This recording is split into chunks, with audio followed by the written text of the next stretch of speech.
This week on the Canadian Tech Podcast, DJI asks Transport Canada to help them test drone pilots, ladies learning code rebrands, OLED burn-ins don't discriminate, and an Ontario MPP doesn't trust you to cross the road. That's all next and more on the Canadian Tech Podcast. The Canadian Tech Podcast is sponsored by Olio Digital Labs. Olio are the planners, designers, and developers of the apps used by some of Canada's biggest brands. Find out what Olio can do for you at oliodigitallabs.com. And we're also sponsored by CodeShip, continuous integration and delivery software that lets you ship your apps with confidence. Both CodeShip Basic and CodeShip Pro come with a free plan that grants 100 builds per month, unlimited projects, and unlimited users. Visit codeship.com today to find out which CodeShip product is right for you.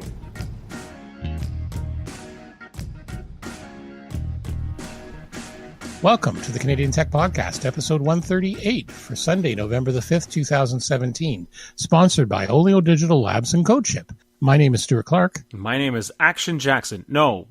Derek Silva. Wait. There you go. Wrong podcast, I think. Maybe. Yeah, it's the beer talking. It's the beer talking. Yes. Tonight's selection here in my side of the world is the Innocent Gun Bourbon Cask Dark Ale. There's actually a few left at your local or my local LCBO the other day, but I have to warn people it's 7.4.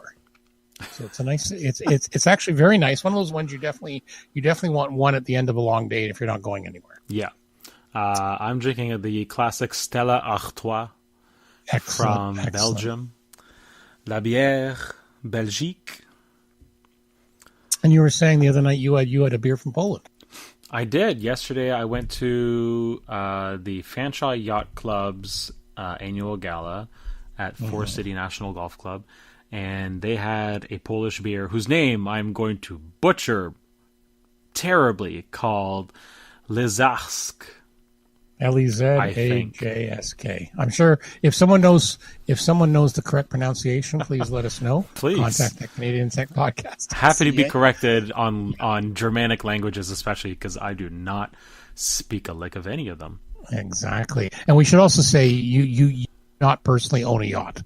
No, I do not personally own a yacht. Okay, I do not have a wife named Muffy. I do not own a yacht. There was a lot of talk about lasers and radials last night. Right over my head.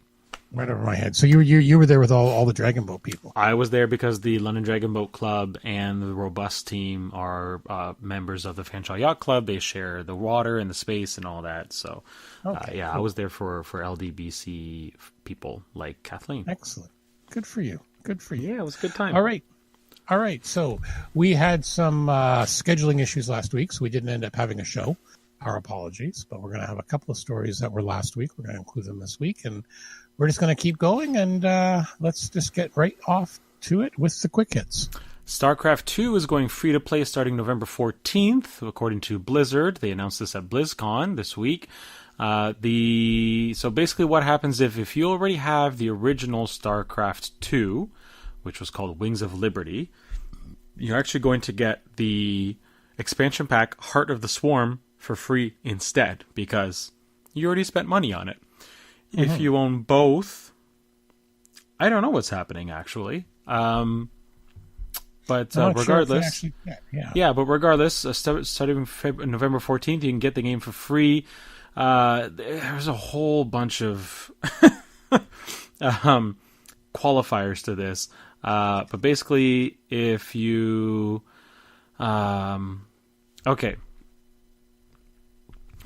the single-player campaign, along with every co-op commander up through level 5, that'll be free. Okay.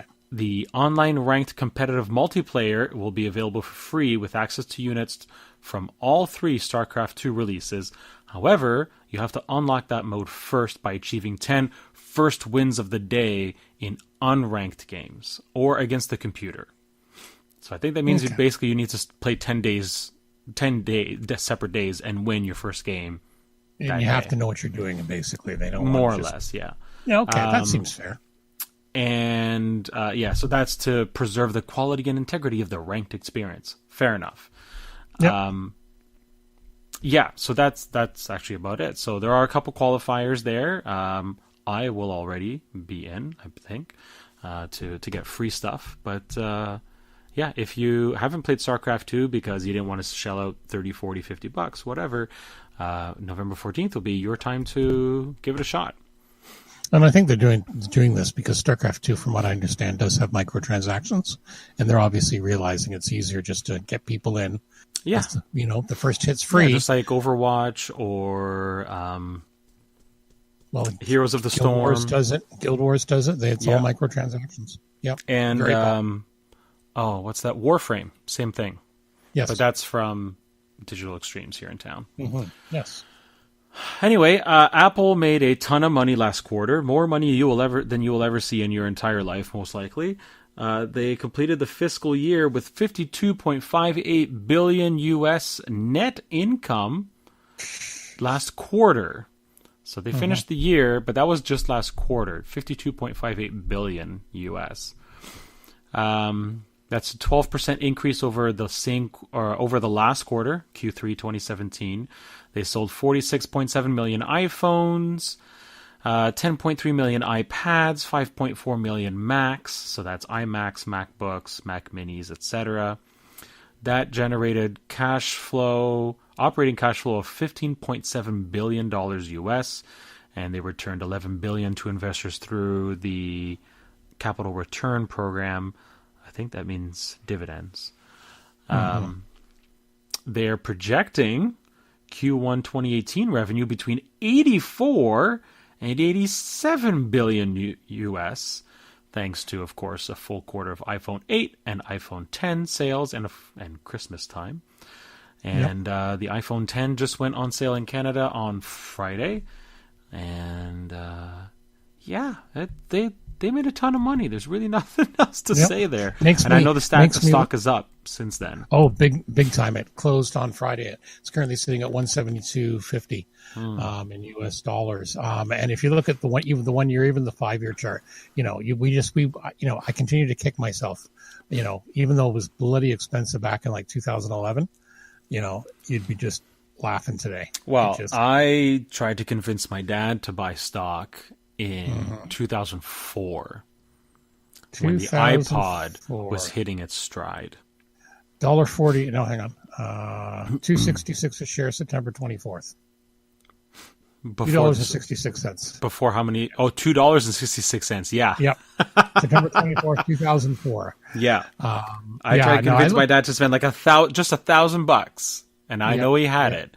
And then I was like, if you don't want to do it, maybe you should just give it to me and I'll do it. Yeah. No, it's like I look back around 2011, like after Steve Jobs died, it was still $50 a share. And then it just went, it just started shooting up. There's been a few spikes, but again, long term, it was like, I always remember back in the Madman era, there was always this, no one ever got fired for buying IBM, and that included IBM stock. Right. Because it was and people would, little old ladies and widows would take advantage of the dividends. They just pump it all in there and they get paid every quarter, and they were laughing. Yeah. So, good for Apple. Yeah, good for them. Good for their investors. If you have an iPhone, I guess good for you too. DJI, the Chinese drone manufacturer, they had a press conference in Richmond Hills back on the 2nd to ask Transport Canada for help in creating a drone knowledge quiz. The goal was to create a literal test for future drone pilots that would appear on DJI Go, the company's main mobile app, before a drone's first flight. That comes after drone regulations introduced by Transport Canada this past March, and of course revisions that came in June that we talked about on this show. The new rules set parameters on when and where drone pilots can use recreational drones, of course, as we all know. So basically DJI is looking for help to make sure things stay safe and that drone pilots know what they're doing and what the rules are before they take off for the first time. I think that's kind of smart, especially when you're putting it in the mobile app, and DJI certainly has a bunch of drones that you control via your iPhone or Android phone embedded in the actual remote. That could work out pretty well.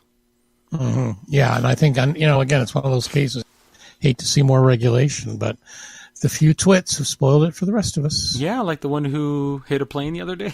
Yeah, exactly. Yeah, our good buddy Carmi Levy went to a lot of coverage on that on CTV a couple of weeks ago. But yeah, just again, sooner or later, it's going to be worse, I'm afraid, I think. Yep. Netflix also had an earnings report this week. This week was full of earnings. We're not going to go over all of them, thankfully. But they say that they have 109 million global subscribers, which exceeded the company's expectations and brought their stock price to an all-time high. In an interview when they were talking about the second season of Stranger Things, a VP of Product Innovation said that the company's viewer count is actually north of 300 million people. That includes things like the fact that people have multiple user profiles in the same Netflix account. So 109 paying accounts, over 300 million profiles amongst those 109 million accounts. That makes sense. I've got 5 profiles on mine account. Yeah, I've got 2 on mine. So yeah, exactly. So no, makes a lot of sense. Yeah, a few interesting numbers. 65% of people of viewing is done on a TV, an actual TV. 20% on a mobile device, but usage on phones is rising while tablet use is decreasing, and 15% on a computer. I account for all 3 of those categories. So actually, yeah, I haven't used it much on the we have our Apple TV for a big screen. So I don't use it on the phone too often, but yeah, definitely on the computer. Yeah, no, definitely not on the phone very often. Tablet more often. Yeah, my wife's done that. My wife, if she's not feeling well, she'll watch something in bed or whatever. Exactly. Yeah. Bad news. Global LTE speeds have stalled their increase, and Canada has dropped lower in the world rankings according to OpenSignal. So this is a brand new report from November 2017. OpenSignal says 4G speeds have stalled in the top performing countries and even begun to decrease in some cases. Canada is a good example of this.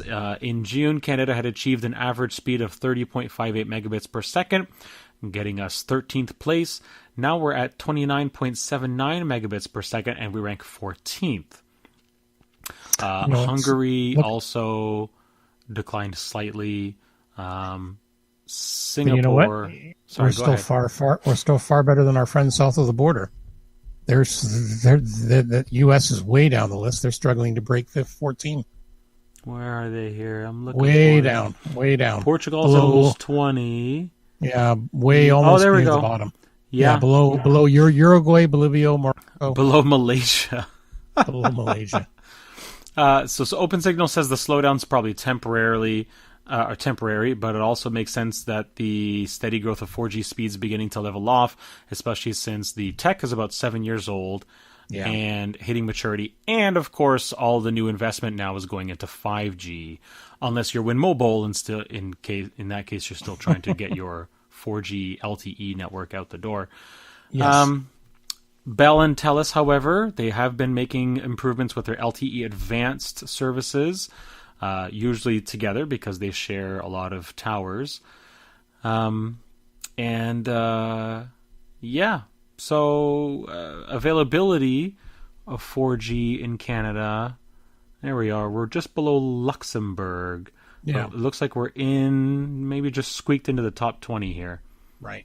Yeah, the U.S. scored higher there. Yeah, for 4G availability. But, considering how many of the carriers will complain about the terrain and the geography here, we've hit about 80%. So we're doing not bad. That's pretty good. Oh, sorry, it was 81.10%. Oh, there you go. Yeah. Okay. Interesting numbers. All right. Ladies Learning Code has rebranded. They are now called Canada Learning Code. Melissa Serafodine said the change represents the organization's expanding scope and vision to attract a more diverse group of Canadians.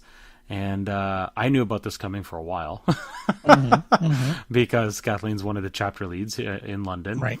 That's really it. So under Canada Learning Code now, you've got ladies, girls, kids, and teachers learning code. That's cool. But you know what? I think it's a good idea because, guess what? There's also men who might want to know. And of course. And none of the workshops have been exclusively for women. Yeah. But the hope was that while you're a man, you're going to sign up, you got to bring a woman too. Yeah, in order to help keep the numbers. No, my wife went to one of those, and she had a really good time. So she learned some stuff. She doesn't want to be a coder, but she certainly understands a lot more about it now. So good. That's very cool as well.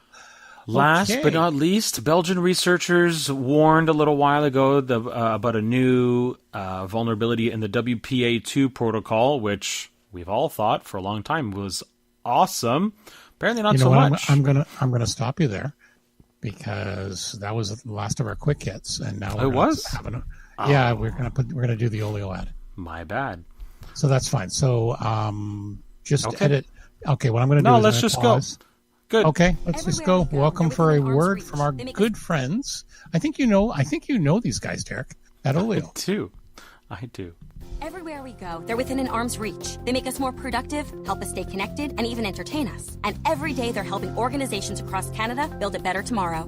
At Olio Digital Labs, we are the planners, the designers, the builders of the custom web and mobile applications that are enabling small and medium-sized organizations across southwestern Ontario, empowering some of Canada's largest brands. Large or small, organizations across Canada count on our focused development process to produce affordable, scalable mobile applications that can help fuel their futures. So whether developing a rock-solid e-commerce platform for an ambitious small market, developing a complex system integration for a national enterprise, or helping an organization of any size navigate application design and user experience, accessibility, and security compliance, we are your complete web and mobile production team. We are the experts to plan, design, build, and maintain your project. Find out what Olio Digital Labs can do for you by giving us a call or visiting us on the web at oliodigitallabs.com. Olio Digital Labs, code that powers every day. And thank you to Olio Digital Labs for continuing to sponsor the Canadian Tech Podcasts. Awesome. Yep. No, they're really good friends of the show. We really appreciate it. Okay, so now you can continue. Now we can continue on with the show. Crack. No Sounds singing, like I'm on it. So we said no singing. As I was saying, Belgian researchers figured out that there was a flaw in the way that the WPA2 protocol was implemented on a lot of devices that connect to Wi-Fi networks. So this has thankfully been mostly patched. The researchers went to Google, Android, or Google, Apple, Microsoft, Samsung, Netgear, D-Link, Belkin, etc. ahead of time and said, guys, we found this thing. We want to announce it, but we want to give you a chance to all patch it. Most of the vendors went, thank you very much. Cool. And started working on patches. I know as of a few weeks ago, there were still a bunch of network device companies who were like, yeah, we're working on it, maybe, not really sure. And of course, my old Netgear WNDR 3700, I'm certain is not getting patched. No, same thing with my older Buffalo router. Although I could probably get a newer thing of the OS I'm running it. Now my mind just went blank. The open source routing emulation everyone uses. DDWRT. Thank you. Yes. Yeah, I can probably get a new one for that. But as you say, it's been patched. And if every device you have is a newer device, like your laptops and your phones and your tablets, you patch it, it's not a big of an issue. Right. Yeah. So, so chances are, listeners, if you have a up-to-date Mac OS, Windows, Linux device, Android, iPhone, or Android or iOS, you're fine. Especially if you've gotten a patch in the last 3 weeks, let's say. Right. If you haven't, you might not be in such luck. In which case, you should figure out what to do next, whether that's replacing the device or trying to root it and put a different version of the operating system on it, or what have you. Get a new router. I need a new router anyway, and I want to go to. Where do I want to go? I was going to say, I think the concern. I think the concern basically is when you take this to a coffee shop, like places like Starbucks and that, they're going to patch it. but it's your little independent stores, stuff that offers like the garage, your mechanic that offers Wi-Fi as a, because someone's employee's kid set it up 3 years ago and that employee's long gone, stuff like that. That's where you're going to want to make sure you have a patch device for connecting to that. You should be cautious anyway, no matter where you are. So sorry, you were talking about you want a brand new router? I want to go to one of these new mesh Wi-Fi systems because... Oh, that's right. Yeah, we've been talking about those before. Yeah. Yeah, because I'd really like to put one out closer to my shed because I've got a security camera out there, and eventually I want to get either some Wi-Fi security cameras or this really cool set I saw from Fleer has a consumer division now called Lorex, and at Costco you can get a 4-camera system for $350. That's not bad. I always thought the reason you'd want that is, that way if you're in trouble and you're sleeping out in the shed, you still get Wi-Fi. Just saying. Well, there is that too, but it can be handy. Believe me. Yeah. Well, I had something sneaking in there for a while, eating the birdseed. And, oh dear. I don't know what, because of course they're not going in there now after I installed the camera, but they're camera shy. Yeah, they are. But the signal out there is not very good. It's not stable at all. So I don't actually get a lot of video out of it because the thing can't connect very often. Yeah, here, so. I was actually, just because you mentioned Costco, so I just went to their site. My goodness, they have a lot of security systems at Costco. Sorry, I'm going way off topic, but I just, I went to do a search. It was like, it goes for pages and pages. Like when you first put it in, they have a little bit more for wireless. Go to, if you want to see the one I want, it's Lorex, Lorex, and that's the 4-camera system with the outdoor cameras.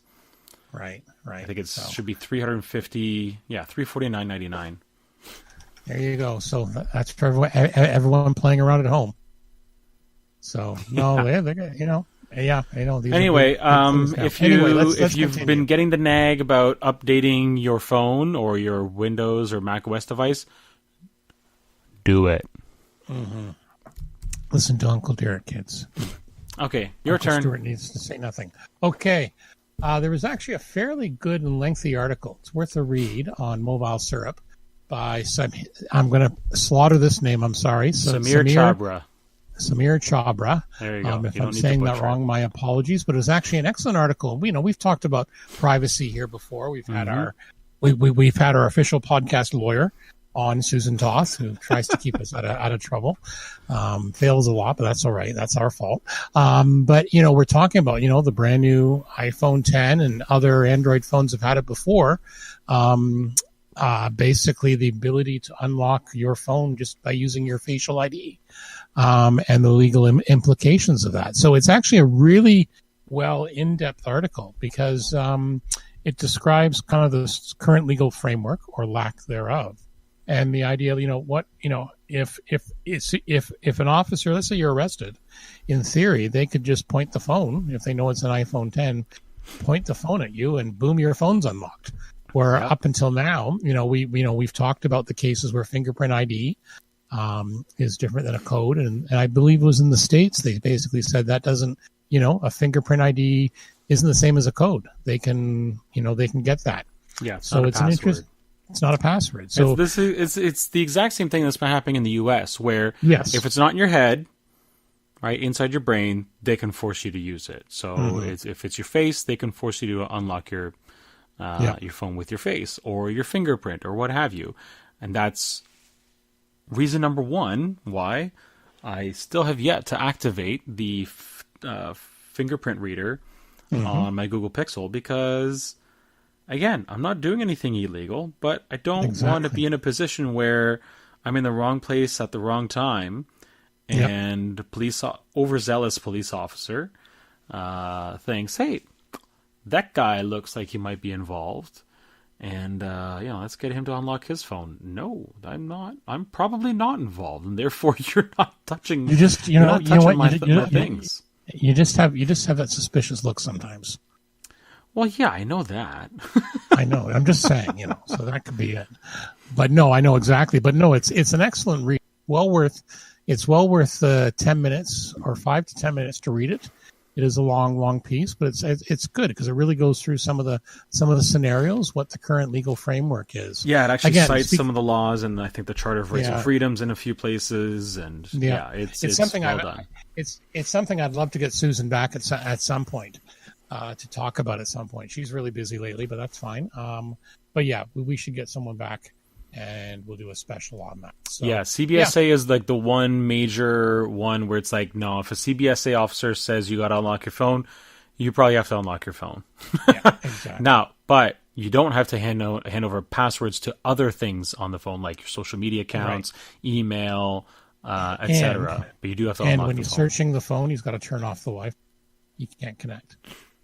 That was in that article. It was interesting. Oh, okay. I skipped over that part. Piece. So so it's like you can put it in. You basically put it in airplane mode. Airplane mode, yeah. You can, or they do. Well, they're not supposed to be. It's not when they're searching it. It's not supposed to be able to connect. Okay, so even if you do it, that shouldn't be antagonizing them. No, exactly. Apparently, so, interesting. Yeah, that one I didn't know. So as I said, it's definitely worth checking that out. Okay, we're going to be talking about newer phones a lot this podcast. The Pixel 2, the Google Pixel 2, apparently there's Pixel been 2 some XL, specifically, sorry, the bigger one. Okay. Yeah. Okay, the bigger one, and also the iPhone 10. Yes. Apparently, these with the OLED screens, there's some issues with. I remember these in the old days called screen burn. That's why they used to have all those funny screensavers on monitors. This is literally why screensavers exist. Exactly. So they're responding to it. So basically, for the issues for people who don't know, it was basically people were seeing was at the top or the bottom, the nav bar on the bottom of the Pixel screen after a short period of it would switch and they'd still see it. So basically, Google's done a software update, and I think Apple's going to be doing the same thing.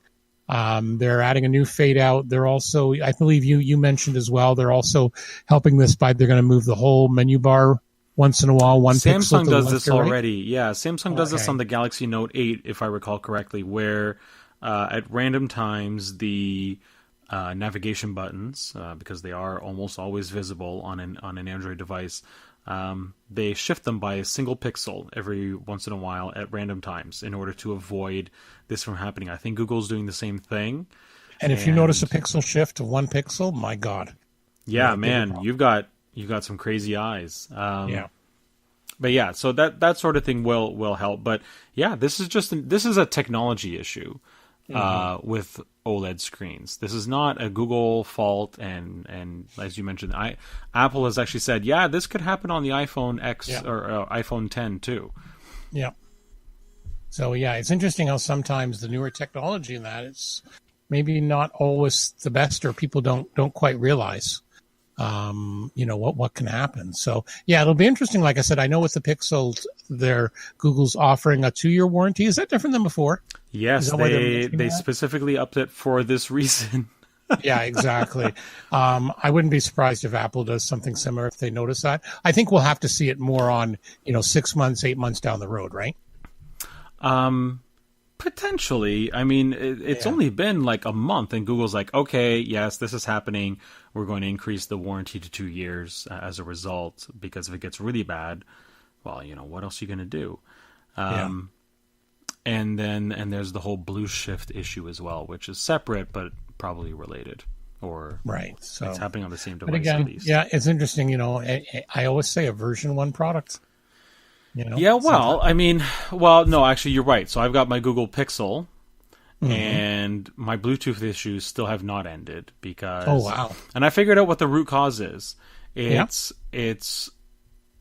if your if the Wi-Fi antenna tries searching for a new Wi-Fi network whilst listening to something over Bluetooth, that's when the static happens.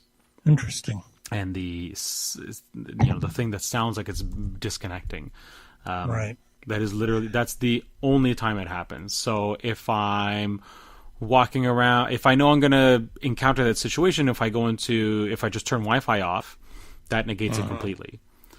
And So you get like a lot of static, or just for a moment or two while it's searching. well, it depends on how long it's searching Oh, for. okay, all right, yeah. Because I've had it on my 7 or my 7 plus, my 7 plus. If let's say I'm listening to a podcast through the speaker, and let's say I decide, and it's something it's locally stored on the device, but let's say I decide to switch to Wi-Fi networks, you'll actually hear a click for a second, just for a second. Oh. You'll hear something. Just as it's switching, but you don't get like long static or anything. Yeah, well, I don't get static. I get long breaks in the audio. Yeah, see, I don't get anything like that. Literally, unless you'd think it's something on the podcast. Yeah. And I have encountered it, so I tried a few tests, and just a little, it's almost like a tenth of a second pause, or but you're thinking, well, that shouldn't make a difference because it's local. Well, it shouldn't, but it's all the same silicon now, right? It's all the same silicon, so it's obviously doing something. Yeah, that's annoying. I know. Well, like I said, it's a first world problem. It is, absolutely. Yeah. But when you pay $900 for a device, you're hoping that it's going to be a little bit more, especially more when it's reliable. something as old and proven as Wi-Fi and Bluetooth. Like this wasn't invented yesterday. We've also got a link in the show notes. I guess that's not the only issues about the Pixel 2. Some people are complaining about muted colors, and a blue tint issue, which I found rather fascinating. Yeah. And then a black smear. And a black smear. It's in the article near the bottom. The blacks on an image look like they're smearing when a user swipes up and down on a page. And then graininess, again, they all seem to be display. Well, and the funny thing is that this is all on the LG built Pixel 2 XL. So what's the HTC built Pixel 2 is not experiencing any of this stuff. So it is definitely all about the OLED panels. These are OLED panels from LG. The iPhone 10 has OLED panels from LG and Samsung, from what I've heard. So, it could definitely happen on either one. But it's still relatively new technology. And that's the thing. There's a lot more you're cramming in technologies that, just a few years ago, you'd never have a device this size. Yeah. These are essentially miniature computers now, and for what they have to do, I'm amazed that they can, and that they last as long on the battery and stuff like that. So and again, were some of these rushed out? Like we've got reports that in some cases there's no OS on first boot. It can't find a valid operating system. So there's some things like that. So LG fail. You really got to wonder there. And again, you got to be careful because people don't necessarily think about it's LG. People hear that it's an Android phone. They don't necessarily realize that it's different manufacturers can take their own take on it. There's also, I'm not watching it, but there's a video here where called Google Pixel 2 XL screen issues. True, not entirely. Is the screen really that bad? Sounds like it's probably not, but if you start noticing things like this and you've paid $1,200 or $1,300 for the device, no, you're not going to be happy at all. Yeah. Well, there's some comments here. A guy in Oregon, mine shipped with a glitchy screen.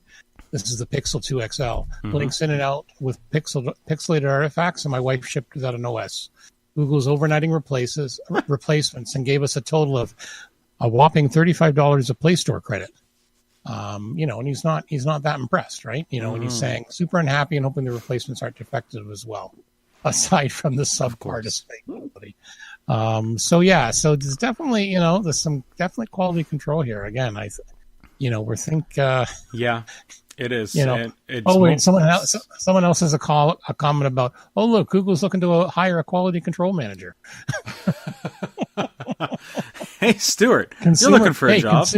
Consumer products, Mountain View, California, Palo Alto office. Grow and manage a team responsible for establishing, delivering, and maintaining product quality standards and metrics for launch products. That's going to be sounds like a badly needed role. right now. Yeah, very, very much so. So there you go. That's all our news about Google phones and stuff like that. Okay. Now staying on the subject of phones, an Ontario MPP has tabled this. I love the zombie bill. Oh man, aimed to reduce distracted walking. So we've all seen it.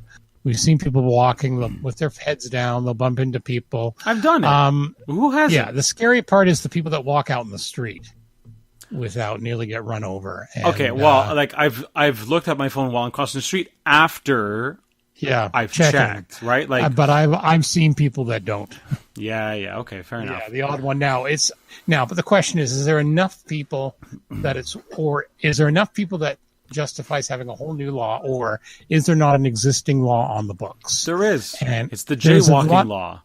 It's jaywalking or the impediment of traffic law. Yeah, or not. Yeah, there's enough sort of things. Now again, CBC News reported that 42 pedestrians died in Toronto last year. Now we don't know how many of that's related to distracted texting. No.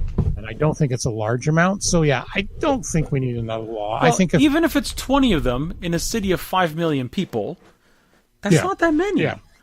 No, and I think the thing is, if you cause an accident or if you get hit and people say, yeah, he had his head down on his phone, you deserve another charge. Like there's, like you say, it's things like jaywalking.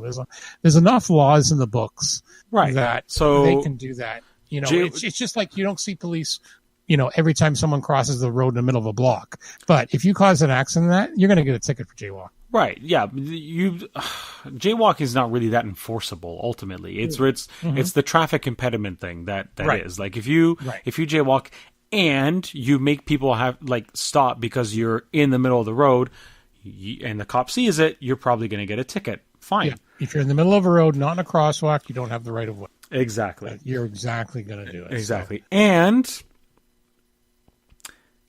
even if you were on your phone, but a driver turns or goes through the light or whatever anyway, well, it doesn't matter if you're on your phone or not, right? Like it doesn't, the driver broke the law then and hit you as a result.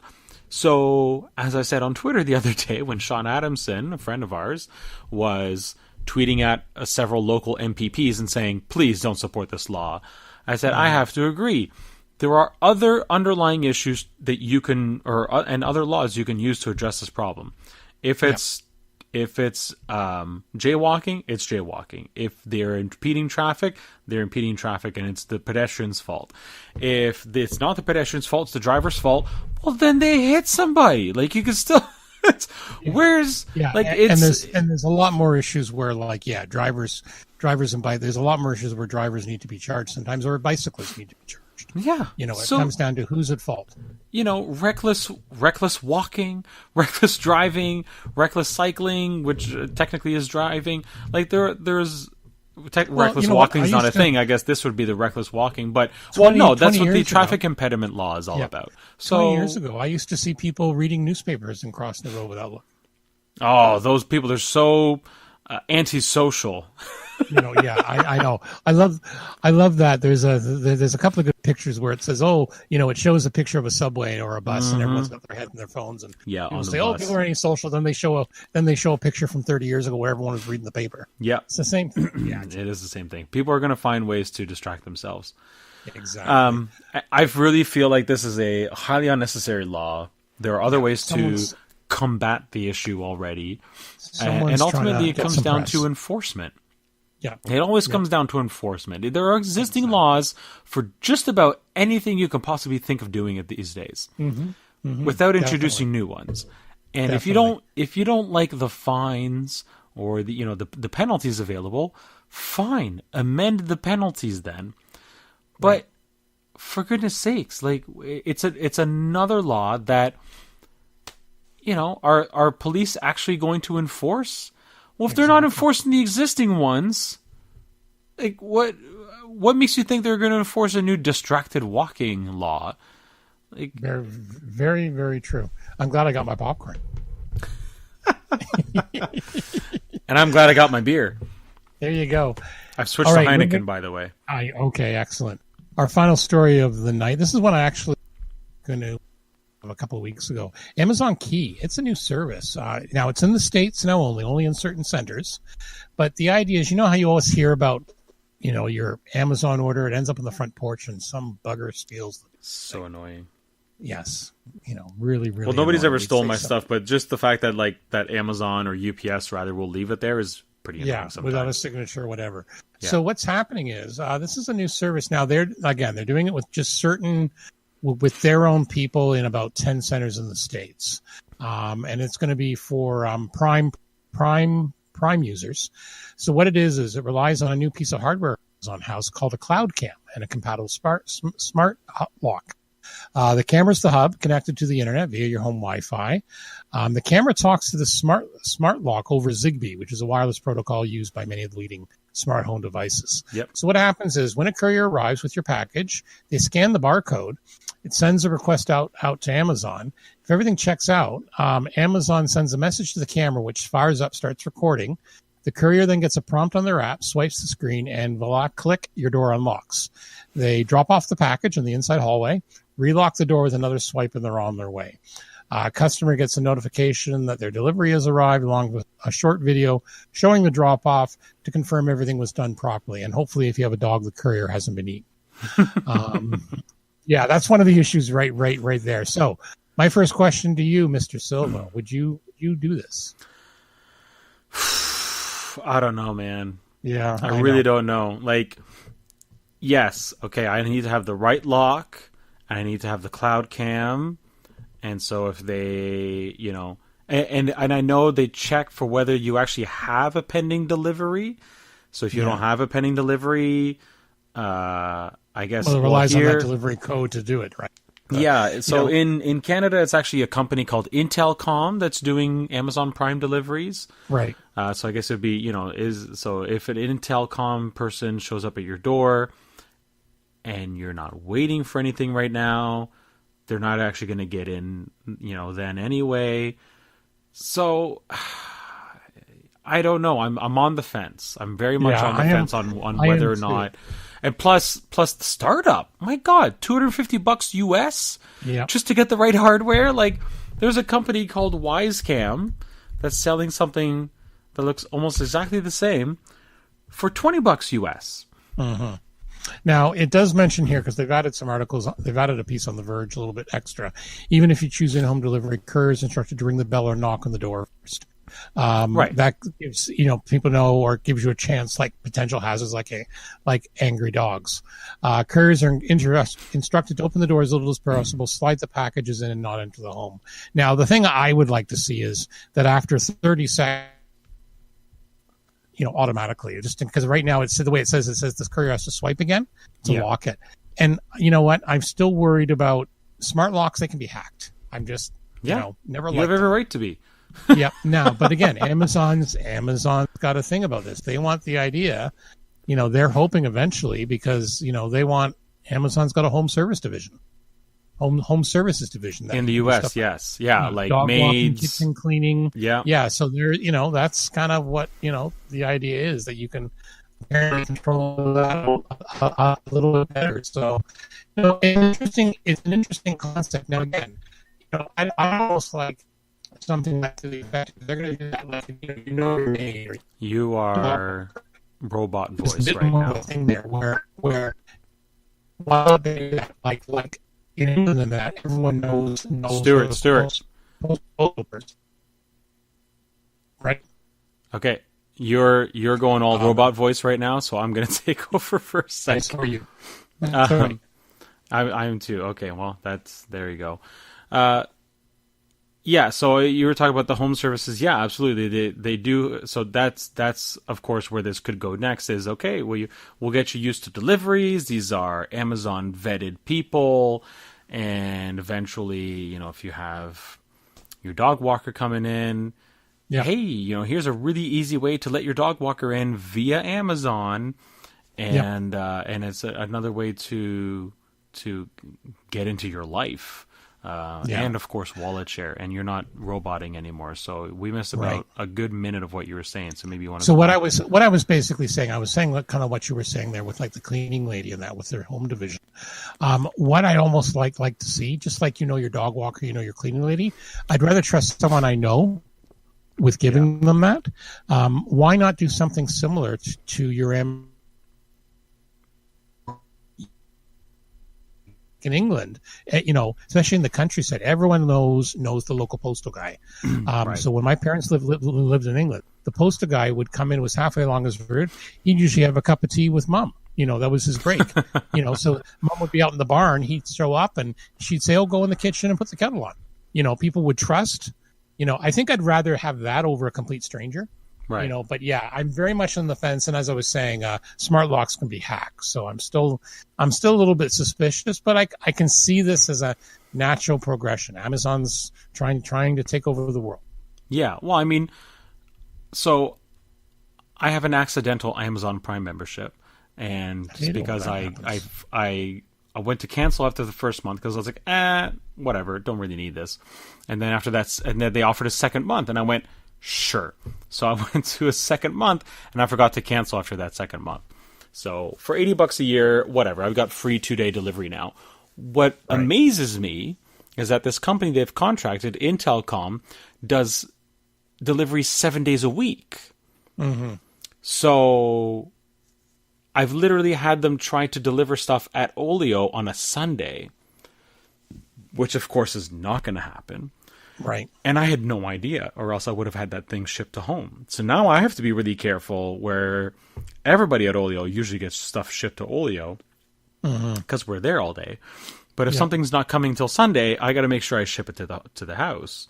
Right, exactly. Instead. And so for me, that's like, whoa, you deliver on Sundays? What is going on? It's handy if you're, and certainly it's one way for Amazon to get you into the mindset of you can just order whenever, and we'll just bring it to your house whenever it's ready, even if it's a Sunday at 2:00 in the afternoon. And that's just not something I'm used to in any way, shape, or form. I know USPS used to deliver mail on Saturdays in the U.S. I don't know if they still do. And certainly that's also not something we've ever had here with Canada Post. Unless it's like an overnight urgent shipment or whatever. Yeah, exactly. So certainly that's one way for Amazon to go the extra mile and say and show, hey, isn't our service way better than anything else you could be doing? And then which makes me start to wonder what Canadian company at this point could challenge Amazon in this way, either by themselves or in a partnership. Certainly, I mean, Loblaw potentially, but that's if they wanted to do delivery in the first place. Which they're not still right say now. There's more. We've talked about it before. There's more and more people that would rather, they'd rather pay the money than have to slog through a grocery store. Like at Sunday night, and whatever.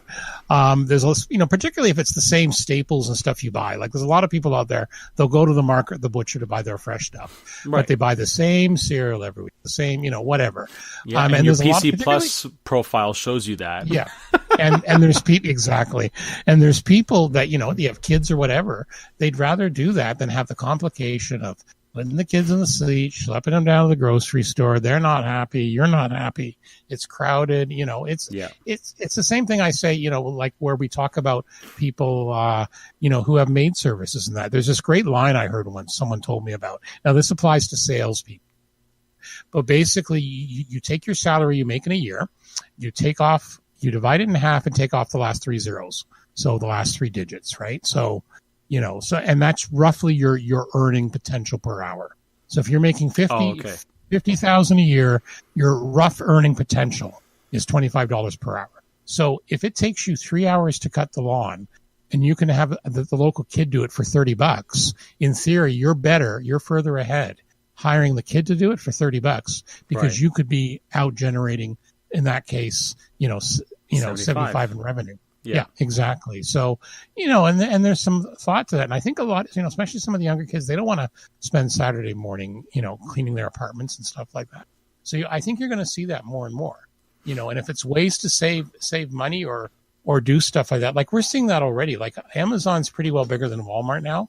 The delivery is great. Like now I'll give you an example. My wife and I, she's been looking for these particular type of cat scratchers for our 2 cats.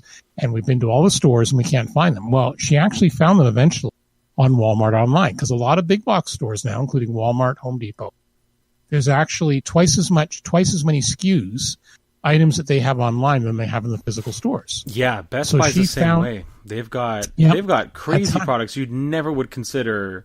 Yep. Buying from Best Buy. Well, and that way they don't have to take up space in the store and stuff like that. Mm-hmm. So we found these 2 cat scratchers, free shipping.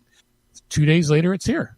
It's delivered here. I know there's people I know in town that actually use Amazon Prime to order heavy things like kitty litter or like laundry detergent. So again, they don't have to schlep it home from the store. Yep. And it makes it's happening more and more. People don't realize it, but it is. So how does this happen here? That's what I'm interested in. Who has the Prime is available in Canada. Yes. It is free shipping. So you simply order your big thing of laundry soap. Tide. No, but I'm wondering who can compete with Amazon here in Canada. That's a difficult problem. The only ones I can see is Walmart, but again, Walmart's losing that battle with Amazon as well. Amazon's really, they're no longer the 300-pound gorilla in the room. They're the 4,000-ton gorilla. Yeah. It's a scary proposition, especially because sometimes the products aren't necessarily Amazon. People will sell their products via Amazon's, distribution system. Right. And it's more and more you're gonna see that. Like, look at places like Sears and that filing for bankruptcy. Amazon's not necessarily the reason, but it's certainly, it's changing the whole shopping thing now, where there's a lot of stuff that people don't need to go to the store to see. I always said clothes would be one of the ones, but no. A lot more people are buying clothes online if they know their sizes and that, apparently. If you know the store and you know how exactly how the things are sized. But but it gets me how there's even that is so huge now. But there's a lot of stuff that like if I want to order computer components, I know what hard drive I need. Do I need to? The only reason I still use the local store because the pricing's so tight. And usually I need it right away. But there's a lot of stuff now that one could order online. These cat scratchers, for example, I can't tell you how many hours we spent. We were doing it as part of other errands, but we probably went to 10 or 12 stores looking for these, and it's like, or searching, and finally she thought, well, let's just see what's on Walmart.ca, because she's ordered stuff on there before because there's products she used to buy in the store she can't get now. It's only online. Wow. So she'll do that. And I have to admit, I'm pretty impressed. Working out, It's working out, and there's a lot more. Like when I worked for Home Depot for a while, we had a lot of cases where, again, we had double the SKUs that were online than in the store. There was so often people would basically order it online, or we'd order it in the store. They'd come and pick it up the next day. And it means the store doesn't have to keep all that stuff in stock. That's how the retailers are the ones that are going to stay around. You're either going to have to, it's just like incomes. The middle class is being hollowed out. It's either going to be very, very, you either have to compete with the Walmart on price, the Walmart and the Amazons, which, that battle's pretty well done. Right. Or you've got to have a niche like Dollarama, the dollar stores. But they won't be around forever, I think. Or you go high end and you go on service and stuff like that, just like the Nordstroms of the world and the Bays trying to do that for people who will. But your traditional middle class and these sort of mid-range retailers, it's not going to work because people, I can look on my phone, and if I'm buying a thing of soap or whatever, I can look on my phone. Well, if it's at the store next door and it's like $6 difference, guess where I'm going? Yeah. Of course. And that's what it comes down to. And we have apps for that. Flip, for example. is great. We save probably $30 every 2 weeks when we do a big grocery shopping, thanks to Flip and Price Matching. Mm-hmm. Because, like, for example, we both have our breakfast cereal. When we have to stock up, there's usually it's $4 or $5. Well, once a month, one of the stores has a sale, puts it down to $1.99. So we stock up. Yeah, that's huge. I used to do a lot of price matching. I'm not doing it so much now. Well, that's because either Walmart or No Frills will do it. Right. Anyway, we are digressing really badly. Well, I was going to say, what if, like, so Google's trying to do this in the States, right, where they're partnering up with Amazon or with Walmart rather, and a few other companies. I think it's going to have to come down to something like that. Maybe it's not Google leading it here. It could be, I think, Loblaws partnering up with Canadian Tire, maybe, well, I don't know how far widespread they are, but we have Snap delivery in London. They have to make it easy. Yeah, of course. Ideally, some sort of free shipping, like just build it into the price. Offer free shipping, build it into the price. Yeah. And make returns easy. Now, see, that's what a lot of people like having that physical store, because it becomes a return place. We had people who would order stuff online when I was at Home Depot. It would come to their house. Maybe something didn't work or wasn't right, so they could bring it back to the store. Yeah. So you can even do like a PC Plus Pro account, or if they did partner up with somebody like Canadian Tire and Snap Delivery or something like that. Yes, of course, that's 3 companies versus 1. But even Amazon's not doing their own delivery; they're contracting out to Intelcom, so you're still with 2 companies there. You're still with 2 companies, but then again, Amazon's starting to lease their craft. Yes, but that last mile delivery is still being handled by a third party right now, right? So the model's there. So let's say you're shopping on shop or on Loblaws.ca, but you can buy stuff from Canadian Tire there as well, and vice versa. And that's what some of the players are doing. That's why Loblaws bought Shoppers Drug Mart, for example. They're having to become bigger to compete in that space. Right. And Amazon and Shoppers has much higher prices because they're open till midnight or 24/7. Exactly. Yeah. Exactly. So it can happen. I don't know how clunky or elegant it would be, but it could happen. Oh yeah. Well, as I said, I'm almost astounded on how quick it's happened. I'm not surprised anymore. I'm not. Like, it's just and it's amazing. Like, my mom ordered Amazon. She's ordered stuff. Right. And she did it without telling me. So she obviously found it easy enough, that she was able to do it without any help. So, right. If someone of that generation, no offense, Mom, listening, can do it, she does it from her iPad. She can, she's done stuff like that before. She'll even order stuff from England, Marks and Spencer's. Yeah. They have a Marks and Spencer. Oh my god. Marks and Sparks. Oh, yeah, it's still, it is. You can't call it the Walmart. It's like the Sears or the Hudson's Bay of England. Yeah, it's like the really Bay. is. Yeah. Yeah. It's like a national I remember brand. Marks and Spencer. Yeah, I know. They used to be here in Canada. It was great. Yeah, they did. They did. Okay. Anyway, let's move on. Let's move on. I could talk about retail for days, but anyway. All right. So instead of talking about retail, let's talk about some tools to help make coding a heck of a lot easier for all you developer types. CodeShip is a SaaS-delivered continuous integration and delivery solution that lets you ship your apps with confidence. You can choose between CodeShip Basic or CodeShip Pro. CodeShip Basic is a simple testing and deployment service with pre-installed CI dependencies that works right out of the box, making the average setup time less than 3 minutes. Or you can give CodeShip Pro a try.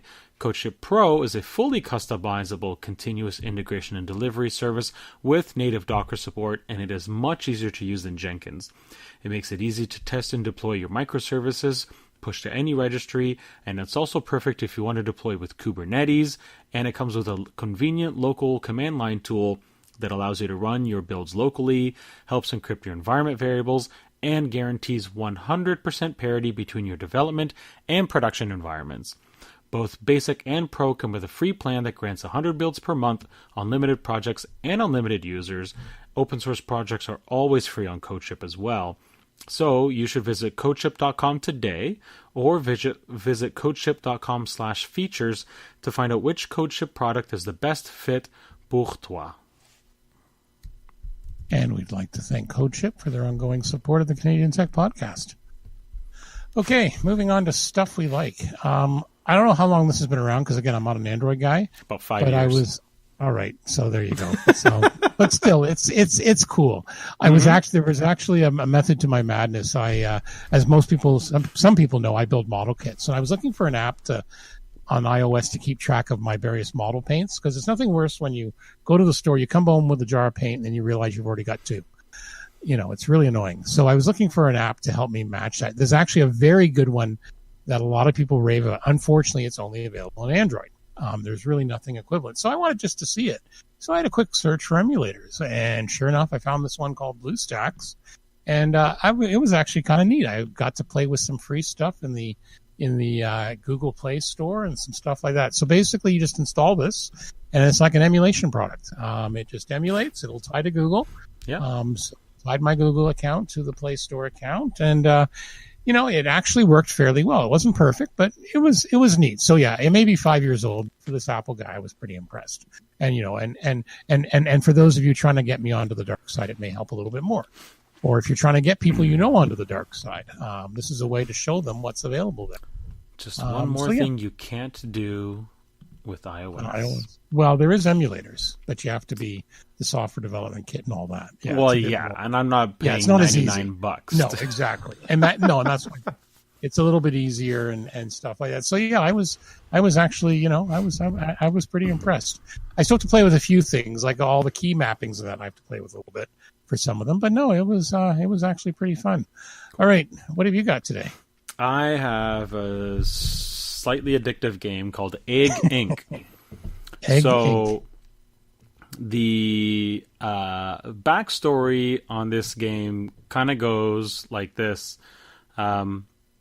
Basically, researchers in the future determine that they can improve eggs and the chickens that lay them.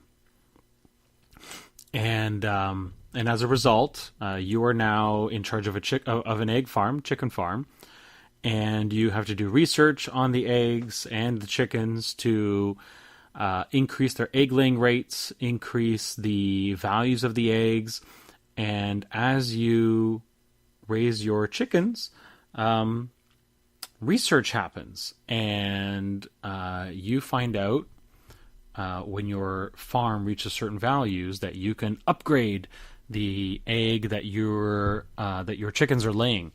And so you have to start you start over with a brand new farm every time you do that. But so far I have raised chickens that lay edible normal eggs, superfood eggs. That's the first egg breakthrough. 1 a day is all you need. Medical eggs, which are capable of replacing most prescription medication. Rocket fuel. Could we use that? Rocket fuel eggs, which after light scrambling are 100 times more energy dense than existing propellants. Is that what they use in Mexican food? Sorry, I had to say it. Only for pasty white Saxons like you. There you go. Super material, which are super material eggs, can take on properties of any material. Fusion eggs, each one can generate 1 gigawatt hour of electricity. Quantum eggs enable transportation. Immortality eggs, which turned out to be the fountain of youth. And I'm currently on tachyon eggs.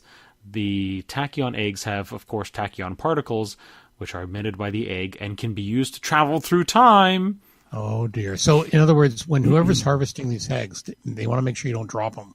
Yeah, I guess so. Very dangerous with some of these, I would. So, I've done a ton of research.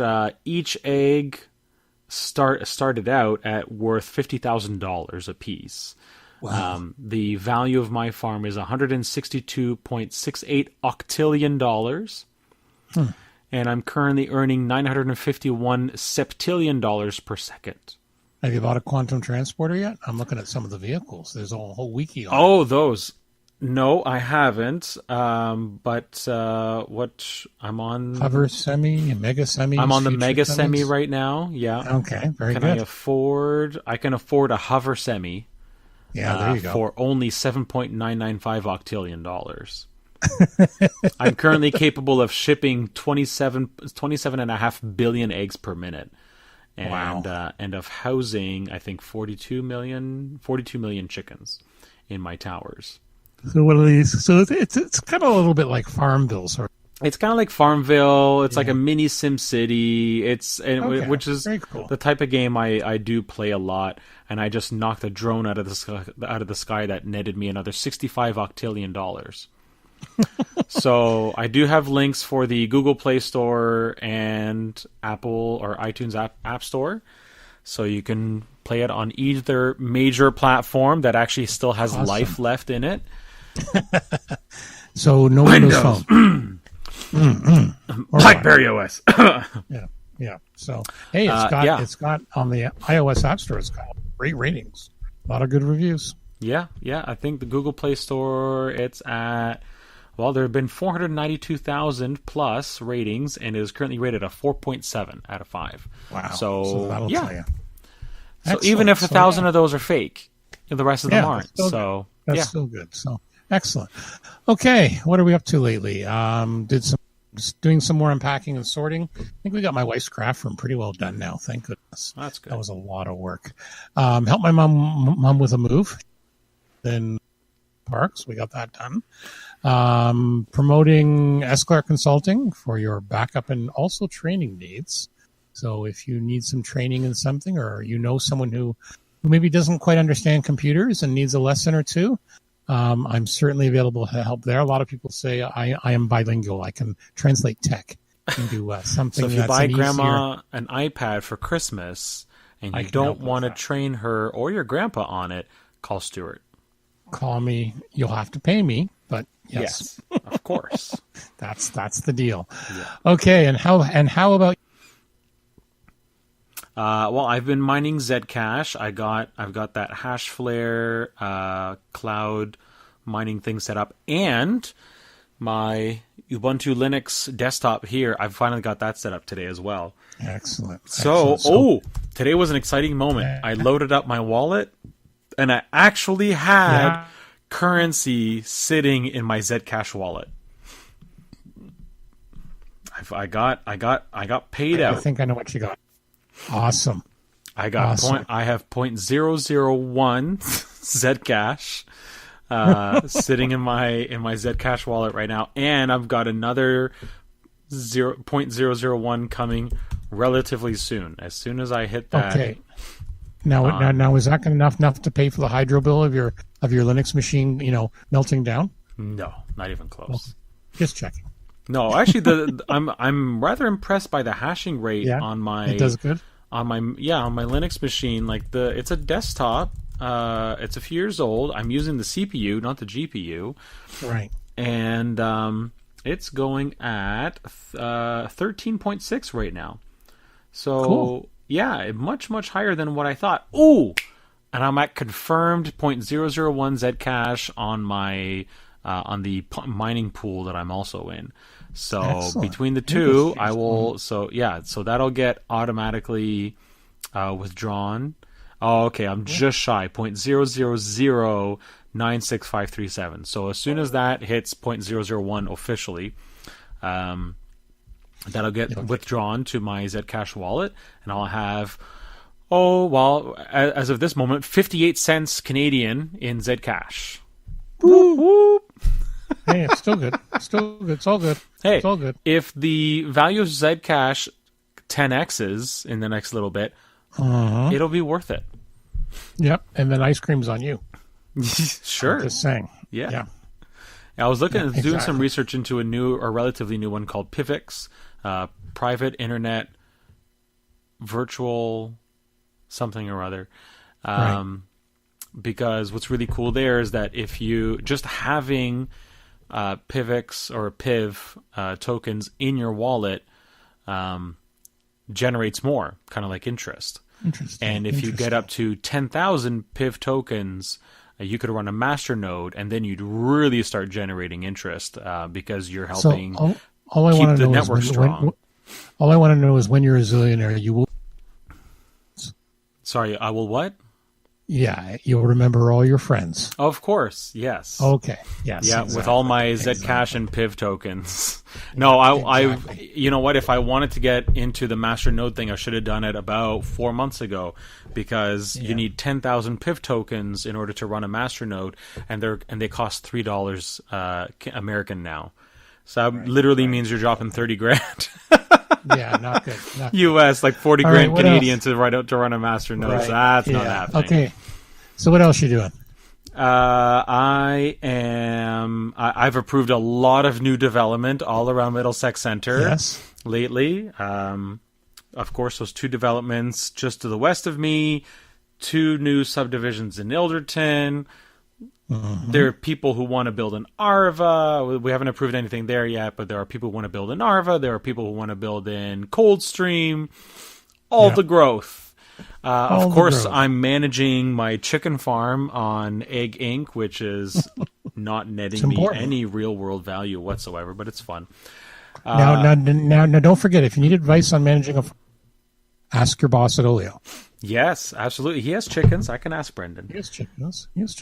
Brendan, do you think I should research, this new superfood formula, or should I just work on doubling my egg density instead? Because should I go for some more genetic purification, quantum egg storage, machine learning incubators, time compression, or the graviton coating? The graviton coating is going to cost me $12 nonillion, though. Okay, I just had a thought. They have to add something to the next patch.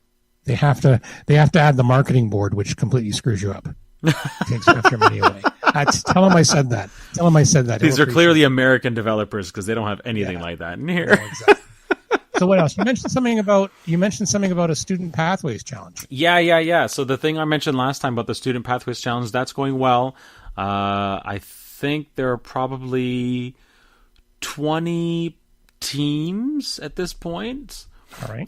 Participating. The number of new account requests has definitely slowed down.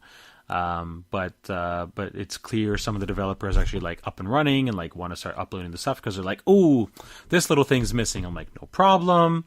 Get Node installed, npm, get your make sure your database is working. I had to spin up 2 new servers. Because a couple of them wanted a mean stack, which is MongoDB, Express.js, AngularJS, and Node.js. So I spun up a MongoDB as requested, and a few folks wanted, can you believe this, .NET and SQL Server. Well, hey, I like that. But you haven't had anyone request COBOL or Fortran yet. No, I did have somebody ask for Java, Jenna. So they wanted the Java server runtime environment, Apache Jenna, which is also related to Java, and Mono. I was like, okay, really? Where did you learn to code? Hey, it'll be interesting to see what comes out of that one. Yeah, it certainly will. So I got that all set up today, and cool. It's been fun. And generally, I'm just trying to be awesome. So that's good. Well, I don't know if I'm succeeding or not, but that's what I'm trying to do. Well, you always, the first place you always ask for awesome, and then when that usually fails, then you can go out and see what else you can find. That's the way I look at it. You come in and you go, "I'm awesome," and usually your partner will say something. Yeah, it's just something appropriate. What? Yeah. And look at you funny yet again. I know. What do you do? As usual. All right. Hey, this has been a good show. Yeah, I think so. It must be the booze. Yeah, no, absolutely. I'm just kidding. Absolutely. No, it's definitely the booze. Makes me way more interesting. Definitely the booze. It must be. Well, and I know after this you got to go grocery shop, and I assume your wife is driving you, so that's good to know. Sure. Because we don't want you drinking and driving and all that good stuff. All right, so I was about to sign off, but no, I should say don't forget to review us. We really appreciate if you review us. When you review us, particularly on some of these platforms, it helps bring that up to the front page. It's really just it iTunes. Makes more people. of the awesomeness that is this podcast. So iTunes, Google Play, TuneIn, Spreaker, Stitcher, Player FM, iHeart.com, or wherever else you get your podcasts. Retweet us when we tweet about our episodes on Twitter. Share them on Facebook. Yes, we have a page, kids. Or even go old school and tell a friend. Send us an email. We'd love reads. We wish we had more to read. So contact at CanadianTechPodcast.ca. Let us know what you think, or if you have any ideas. Even beer suggestions are welcome. Beer suggestions are always welcome. Absolutely, always welcome. Long as we can get them at the local distributors. All right. So for episode 138 for Sunday, November 5th, 2017, for the Canadian Tech Podcast, my name is Stuart Clark. My name is Derek Heineken Silva. Well done. I thought you were going to say egg farmer. Thank you, and be well.